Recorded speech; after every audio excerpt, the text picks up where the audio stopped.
Hello बच्चों, मैं S के वर्मा स्वागत करता हूं आपका अपने YouTube channel V Science Nexus में। और बेटा, हम लोग रिफ्रैक्शन की स्टडी कर रहे थे। हमने बताया था आपको कि रिफ्रैक्शन क्या होता है, रेयर मीडियम क्या होता है, डेंसर मीडियम क्या होता है, कब बेंडिंग टुवर्ड्स द नॉर्मल हो जाती है रे, कब अवे फ्रॉम द नॉर्मल हो जाती है। ये सारी बातें हो चुकी थी। रिफ्रैक्शन के लॉज क्या क्या हैं, ये सब पिछले लेक्चर में मैंने आपको बता दिया था। तो चलिए आज का लेक्चर उससे आगे स्टार्ट करते हैं, है ना। उम्मीद है कि आप मन से पढ़ रहे होंगे, आप अच्छी तरह से पढ़ रहे होंगे, आपका कॉन्सेप्ट क्लियर होता जा रहा होगा। चलिए कुछ पीछे से ले लेते हैं। Cause of refraction of light, बताइए तो क्या होता है। बोलिए बोलिए। मैंने क्या बताया था आपको कि रे जब एक मीडियम से दूसरे मीडियम में जाती है तो उसका स्पीड चेंज हो जाता है, उसके कारण उसका डायरेक्शन भी चेंज हो जाता है। तो बेटा ये रिफ्रैक्शन ऑफ लाइट हो जाता है, सही है ना। तो स्पीड चेंज हो जाता है, इसलिए रिफ्रैक्शन होता है। जब रेयरर से डेंसर मीडियम में जाता है तो स्पीड घट जाती है, इसलिए बेंडिंग टुवर्ड्स द नॉर्मल हो जाता है। और जब डेंसर टू रेयरर मीडियम में जाता है तो स्पीड बढ़ जाती है, इसलिए अवे फ्रॉम द नॉर्मल हो जाता है। सही है। Laws of refraction of light भी मैंने आपको समझा दिया था, याद होगा आपको, है ना।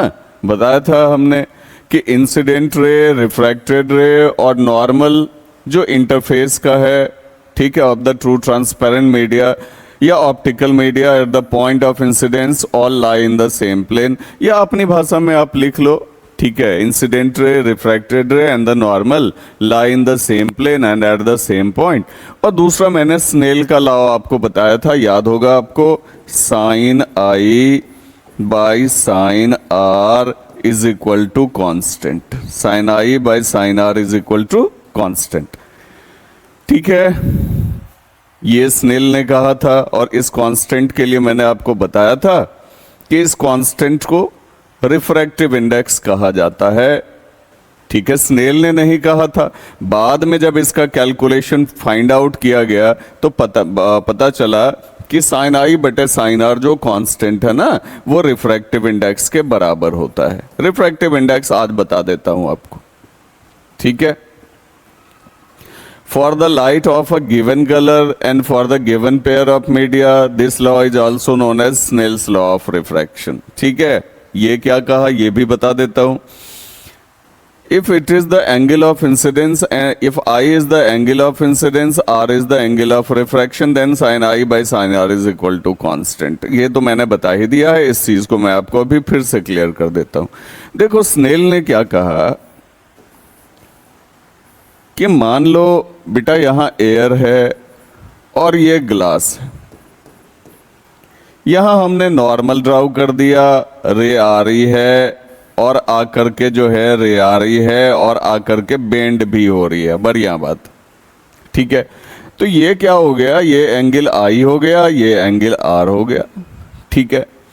तो यहां अगर निकालें इस दोनों मीडियम के लिए, ठीक है, स्नेल का लॉ मल्टीपल मीडिया के लिए नहीं है ना, कोई भी दो मीडियम आप ले लो, कांस्टेंट इंटरैक्टिंग मीडियम ले लो, ठीक है।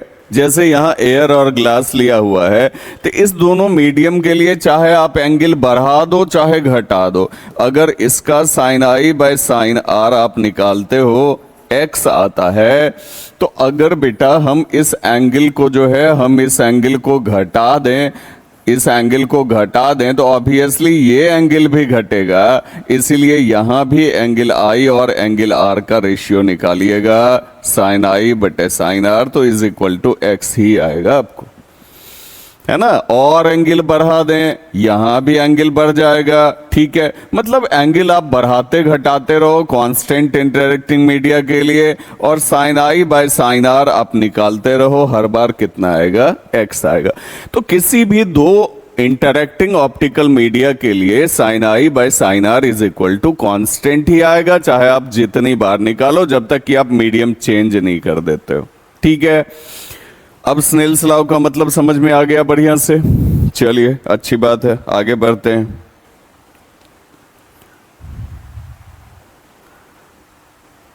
अगला टॉपिक है बेटा रिफ्रैक्टिव इंडेक्स। ठीक है, तो पहले इसका जो सिंपल फॉर्मेट है वो आप समझ लो। ठीक है, अलग से रिफ्रैक्टिव इंडेक्स के लिए एक सेगमेंट बना दूंगा जिसमें इन डिटेल्ड रिफ्रैक्टिव इंडेक्स बता दूंगा। ठीक है, अभी जो एनसीईआरटी एक्सप्लेन करती है उस हिसाब से आप इसको समझ लो।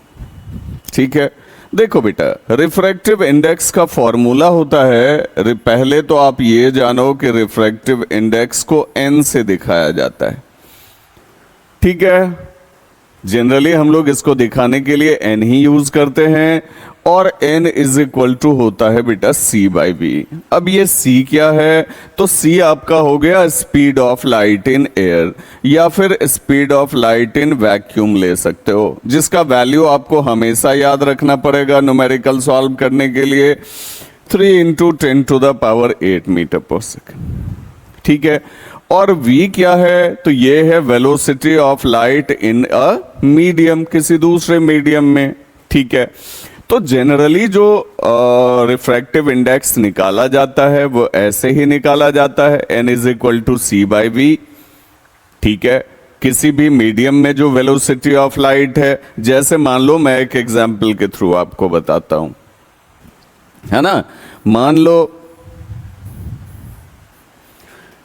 ये दे दिया ग्लास या प्लास्टिक, कोई ऑप्टिकल मीडियम दे दिया।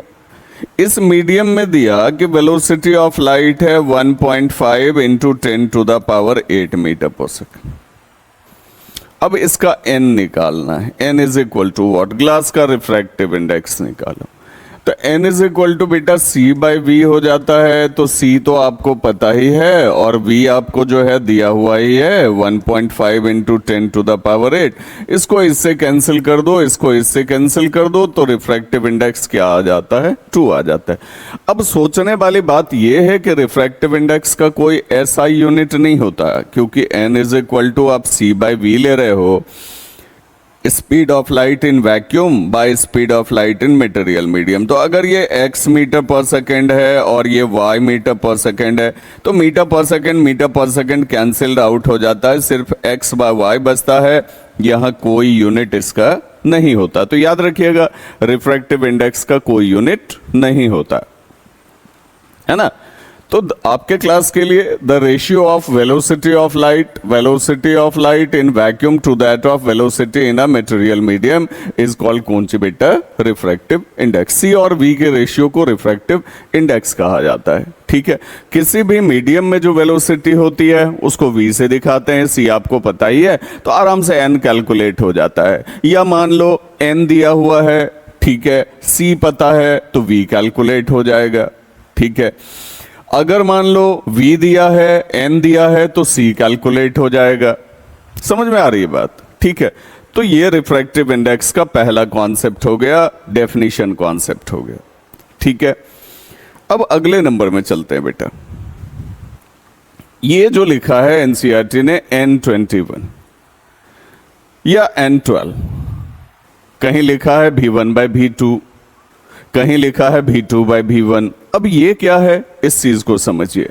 ठीक है, तो मैं आपको इसको अलग तरीके से भी बता दूंगा, मैंने कहा हुआ है आपको। ठीक है, रिफ्रैक्टिव इंडेक्स 2 तरह का होता है, एक एब्सोल्यूट रिफ्रैक्टिव इंडेक्स होता है, ठीक है, और एक कंपैरेटिव, जिसको आप रिलेटिव रिफ्रैक्टिव इंडेक्स भी कहते हैं, वो होता है। ठीक है, तो अब ये क्या होता है इसके बारे में भी मैं आपको बताऊंगा, लेकिन पहले यहां जो रिफ्रैक्टिव इंडेक्स का कॉन्सेप्ट है उसको आप समझ लो। ठीक है, देखो, रिफ्रैक्टिव इंडेक्स जब भी निकाला जाता है, ठीक है, तो दूसरे मीडियम के लिए ही निकाला जाता है। ठीक है, अब मैंने ये क्या कहा ये आप समझो। लाइट मान लो आ रही है, कहां से आ रही है बेटा, एयर से। किस में आ रही है, ग्लास स्लैब में। देखो, रिफ्रैक्शन के लिए ग्लास स्लैब बहुत इंपॉर्टेंट हो जाता है, कई बार हम इसका एग्जाम्पल लेकर कॉन्सेप्ट को समझने की कोशिश करते हैं। अब एयर में मान लो वेलोसिटी v1 है और अब ये ग्लास में आ रही है, टुवर्ड्स द नॉर्मल हो जाएगी बेटा, वेलोसिटी घट जाएगी, अब इसका वेलोसिटी v2 हो गया। तो अब सोचने वाली बात यह है कि लाइट जो है, लाइट रेयरर मीडियम से डेंसर मीडियम में भी आ सकती है, या हम अगर इसको आगे भेजें, ठीक है, तो फिर ये अवे फ्रॉम द नॉर्मल हो जाएगा, तो डेंसर मीडियम से फिर रेयरर मीडियम में भी आ सकती है, ठीक है। तो एयर में अगर वेलोसिटी v1 है तो यहां भी एयर में वेलोसिटी हम लोग v1 मान लेते हैं, चूंकि रे जो निकल रही है ग्लास से उसी एयर में निकल रही है जहां हमने स्लैब रखा हुआ है। तो अब ये N21 का मतलब समझिए, ठीक है। N21 का मतलब हो गया refractive index of second medium with respect to first medium. समझ रहा है ना, लाइट फर्स्ट मीडियम से जा रही है और किस में जा रही है बेटा, सेकेंड मीडियम में जा रही है, ठीक है। फर्स्ट से जा रही है, सेकेंड में जा रही है, तो इसका वैल्यू आपको हो जाएगा v1 बाई v2, ठीक है। किस में जा रही है, सेकेंड में जा रही है। किस से जा रही है भाई, तो फर्स्ट से जा रही है, तो N21 इज इक्वल टू हो गया v1 बाई v2। यहीं अगर आप N12 ले लेते, ठीक है, N12 ले लेते हैं, N21 का मतलब समझे कि नहीं समझे, फर्स्ट मीडियम से सेकेंड मीडियम में जा रही है, मतलब रे जो है वो एयर से जा रही है किस में, ग्लास में, तो N21 इज इक्वल टू हो गया v1 बाई v2, जिधर से जा रही है जिसमें जा रही है, ठीक है।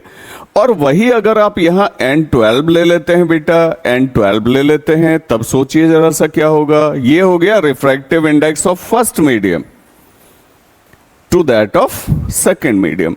मतलब लाइट जो जा रही है वो फर्स्ट मीडियम में जा रही है, और किससे जा रही है भाई, सेकेंड मीडियम से फर्स्ट मीडियम में जा रही है। सेकेंड मीडियम हम लोगों ने जो है मतलब रे जो है वो अब निकल रही है डेंसर से रेयरर, ठीक है। आप कहोगे सर ऐसे ही निकलती रहेगी, या हम चाहें तो डेंसर से रेयरर में भी भेज सकते हैं, जैसे भी भेजो बेटा, उससे क्या फर्क पड़ता है। यहां भी डेंसर टू रेयरर ही आ रहा है, या इसी लाइट को रिवर्स कर दो, डेंसर अभी रेयरर से डेंसर आई है ना, रिवर्स कर दो, डेंसर से रेयरर में भेज दो, ठीक है।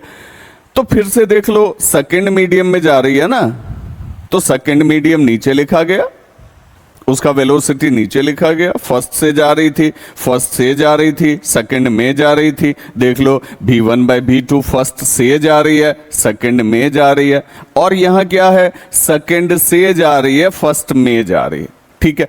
तो जिससे जा रही है, ठीक है, वो न्यूमैरेटर बन जाएगा, और जिसमें जा रही है वो डिनोमिनेटर बन जाता है। तो N12 इज इक्वल टू हो गया बेटा, N12 इज इक्वल टू क्या हो गया, किस में जा रही है, v1 में, तो जिसमें जा रही है उसको आप नीचे लिख लो, जिससे जा रही है उसको आप ऊपर लिख लो। इसको आप ऐसे भी सोच सकते हो, ठीक है, कि भाई जाएगी तब ना बेंड करेगी, तो किससे जा रही है उसका वेलोसिटी न्यूमैरेटर बना लो, और जिसमें जा रही है उसका आप डिनोमिनेटर बना लो, ठीक है। तो आप इस तरह से ऐसा कुछ सोच करके आराम से रिफ्रैक्टिव इंडेक्स निकाल सकते हो, अगर वेलोसिटी दी हुई है, जैसा कि आपका एनसीईआरटी ने पढ़ाया है।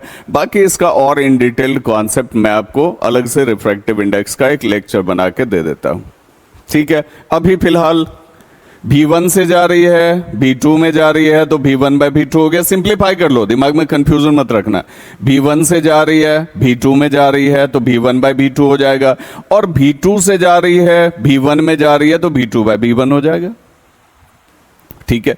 समझ गए कि नहीं समझ गए? एक बार फिर से समझो, एक बार फिर से समझो। अगर N21 है, बोलो किससे जा रही है? अगर c बाई भी आपको दे दे, ठीक है, तब तो आप बड़ा आराम से निकाल लेते हो, कोई परेशानी नहीं होती है, ठीक है। c बाई भी आपको दे दे तो बहुत आराम से आप निकाल लेते हो। लेकिन ये रिलेटिव रिफ्रैक्टिव इंडेक्स में जब चला जाता है, ठीक है, अब कहोगे सर रिलेटिव रिफ्रैक्टिव इंडेक्स क्या होता है? ठीक है, जस्ट इसके बाद बना देता हूं, पहले इसको समझ लो बेटा, ठीक है। अगर वेलोसिटी दिया हुआ है किसी भी मीडियम का, मान लो यहां वाटर दे दिया है, ठीक है, और यहां ग्लास दे दिया है, तो वाटर रेयरर मीडियम हो गया, ग्लास डेंसर मीडियम हो गया। वाटर में वेलोसिटी मान लो v1 दिया हुआ, ग्लास में वेलोसिटी आपको v2 दिया हुआ, ठीक है। तो लाइट किधर से किधर जा रही है भाई? फर्स्ट से सेकंड में जा रही है, तो फर्स्ट बाय सेकंड, और यहां सेकंड से फर्स्ट में जा रही है, तो सेकंड बाय फर्स्ट। आगे बात समझ में? अगर इसी को यहां हम लिखें, इसी को यहां हम लिखें NWG, तो NWG अगर हमने लिखा बेटा और दोनों का वेलोसिटी हमको दिया हुआ है, ठीक है, तो लाइट किससे जा रही है बताओ? ग्लास से। और किस में जा रही है? वाटर में जा रही है, ठीक है। तो बोलो इसका कैसे लिखें?